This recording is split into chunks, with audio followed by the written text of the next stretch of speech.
Pinaunahan ni Police Brigadier General Andre P. Dizon, Regional Director ng Police Regional Office 5, ang seremonya ng pagwasak sa mga nakumpiskang buga at iba pang iligal na paputok. Ang aktibidad ay dinaluhan ng mga kinatawan mula sa Department of Health, Bureau of Fire Protection at mga kinatawan ng media.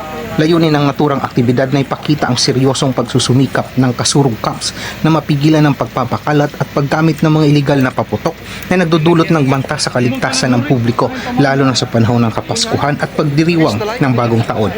Sa ulat ng PRO5, aabot sa 1,256 na buga ang nakumpiska mula sa iba't ibang operasyon sa 6 na probinsya ng Bicol. Bukod dito, nakumpiska rin ang 1,540 na iba pang iligal na paputok mula sa mga bayan ng Sorsogon at Masbate. Ang mga paputok na ito ay kinabibilangan ng mga uri na madalas ginagamit sa mga selebrasyon, ngunit ipinagbabawal dahil sa kanilang panganib. Bilang bahagi ng programa, ipinaliwanag ng kasurog camps ang mga panganib ng paggamit ng mga bawal na paputok tulad ng buga na karaniwang gawa sa improvised materials at maaaring magdulot ng malubhang pinsala o aksidente. Bukod dito, pinaalalahanan din ang publiko ukol sa mga umiiral na batas laban sa pagpapakalat ng mga iligal na paputok. Ang mga nakumpiskang paputok, kabilang na ang mga buga, ay ligtas na winasak upang masiguro na hindi na muling magagamit ang mga ito.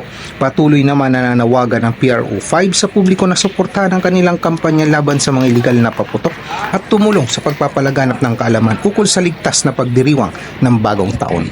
Ang karamihan sa mga nagsisiktima dito ay kabataan, mga menor. So, yung tulong ng mga magulang, tulong ng mga barangay officials, tulong ng mga local secretaries, yun po ang hinihikayat at ini-encourage natin na ipagupad itong batas sa ito.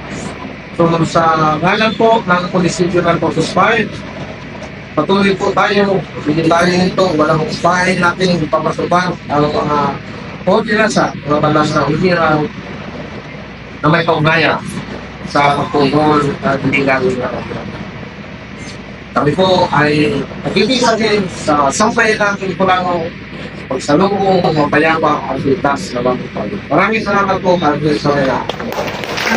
Dito sa rehiyong Bicol, ang the home of Kasurog Camps. Ako ang inyong PNN correspondent, Police Staff Sergeant Tadeus Quintana, alagad ng batas, taga-taguyod ng Balitang Pulis.